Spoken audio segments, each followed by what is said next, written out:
If you find a strange book on your doorstep, do not read it. It started as an ordinary Wednesday evening. The autumn sun dipped below the horizon, casting the street in a warm, golden glow as the air grew crisp. I had just settled in with a cup of tea, enjoying the silence that marked the end of another long day at work. That was when I heard the faint thud at my front door. I paused, mid-sip, listening intently. No footsteps, no sound of retreat, just the soft rustle of leaves in the breeze. I put my cup down and walked to the door, peering through the peephole. Nothing but the quiet suburban street, lined with parked cars and darkened windows. When I opened the door, a chill swept through me, though the evening wasn't particularly cold. At my feet lay a book.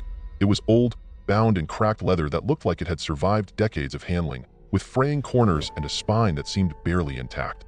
The cover was blank, no title or author's name, just the faint outline of something that had once been embossed and long since worn away. I glanced up and down the street again, searching for any sign of the person who might have left it there, but I was alone.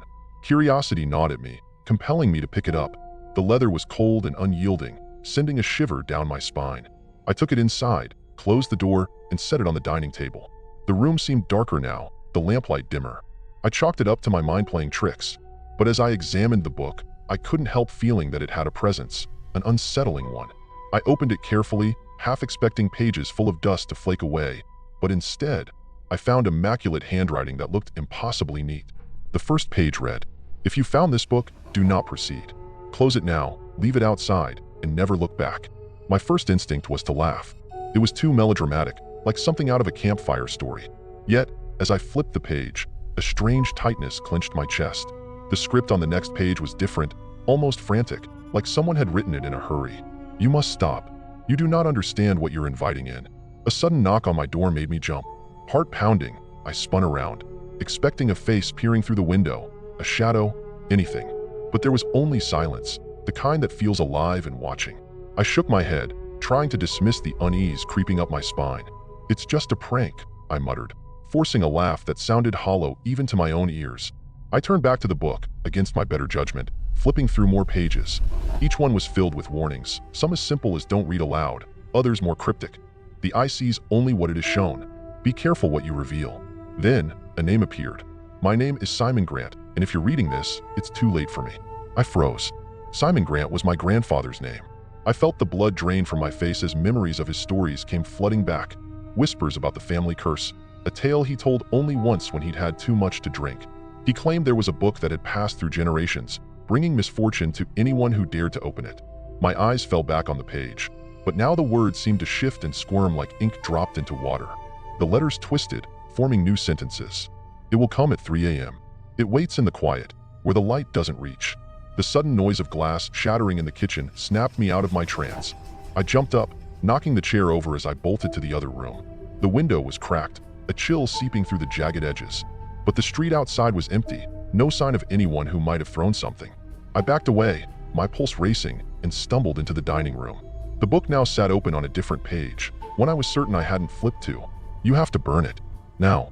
A deep, guttural thud sounded from beneath the floor, shaking the room.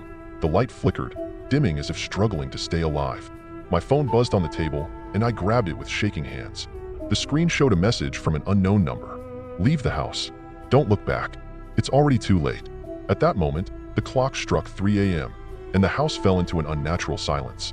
I didn't hear the usual hum of the refrigerator or the ticking of the old clock on the mantel, just a void filled with the deafening thrum of my heartbeat. Then, from the corner of my eye, I saw it, a shadow stretching across the wall, tall and gaunt with eyes that glowed like embers. The room turned icy, my breath clouding as I took a step backward. The shadow moved, a slow, deliberate shift, and I realized it wasn't cast by anything in the room. "Burn it," I whispered to myself, lunging for the book. My fingers fumbled as I grabbed a lighter from the drawer. The shadow seemed to grow, reaching out with arms that dripped darkness. It was close now, close enough that I could feel a pull, as if the room itself were bending toward it. With a click, the flame roared to life. I held it under the corner of the book, watching as the dry, ancient pages caught fire and curled. The shadow let out a sound, not a scream, but a low, rumbling growl that reverberated through my bones. The temperature in the room shifted instantly, the chill receding as the book crumbled to ashes. The shadow shrank, retreating back into the cracks of the walls, its eyes flickering out like dying embers. Silence fell again, this time more natural, broken only by my ragged breathing. I spent the rest of the night in my car, parked 2 blocks away, watching my house until dawn broke. The book was gone, but the memory of those eyes and the warnings I had ignored will haunt me forever. If you ever find a strange book on your doorstep, take my advice. Don't read it. Burn it and never look back.